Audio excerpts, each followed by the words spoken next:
كثرت الأحاديث حول مدرب كرة الطائرة في النادي العربي، حيث قرد لاعبو الأخضر على تويتر مستنكرين إهمال الإدارة للمدرب.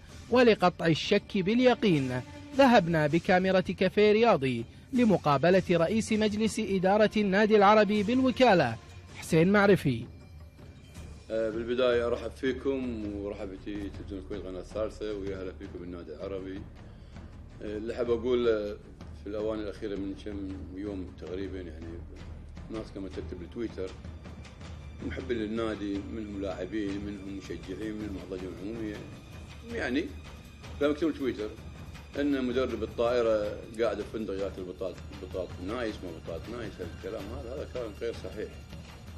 المدرب اصلا ما عنده عقد ويانا، عقد السنه الماضيه انتهى وياي على اساس نتفاوض وياه ولح موقعنا عليه. واحنا سكننا بفندق وقاعد بالفندق على حساب النادي العربي، وياكل ويشرب على النادي العربي وفول بورد ياكل كل شيء. ومع هذا انا موقع له تشيك، هذا التشيك موقع له ب 2000 دينار معطي مكافأته مع الموسم الماضي. انا معطيه سياره اجار موديل 2013.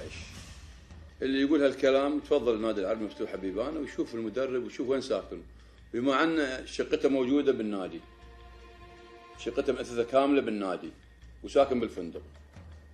هذا الكلام اللي ترد بالاوان الاخيره بعض الاخوان في تويتر ما تويتر، هذا الكلام غير صحيح. واللي يحب يعرف الحقيقه يجي النادي العربي وانا اوضح له. واحنا كلنا نحب النادي العربي ونشتغل حق النادي العربي، ما في انت ولا انا.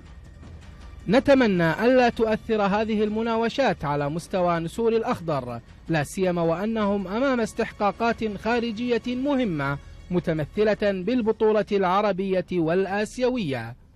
إبراهيم عقيل لبرنامج كافيه رياضي.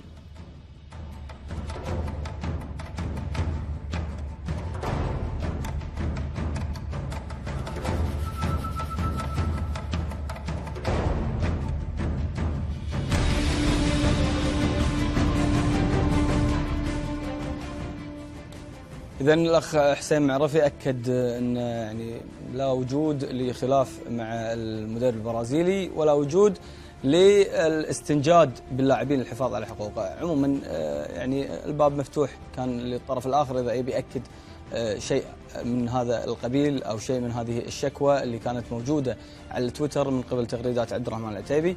حاولنا الاتصال بعبد الرحمن العتيبي، يمكن الاخوان المعدين ما قدروا يتواصلون معاه، وايضا حاولوا الاتصال فيه اكثر من الجانب الاخر اللي ياكد ان هناك وجود مشكله، ما قدرنا نتواصل وياهم.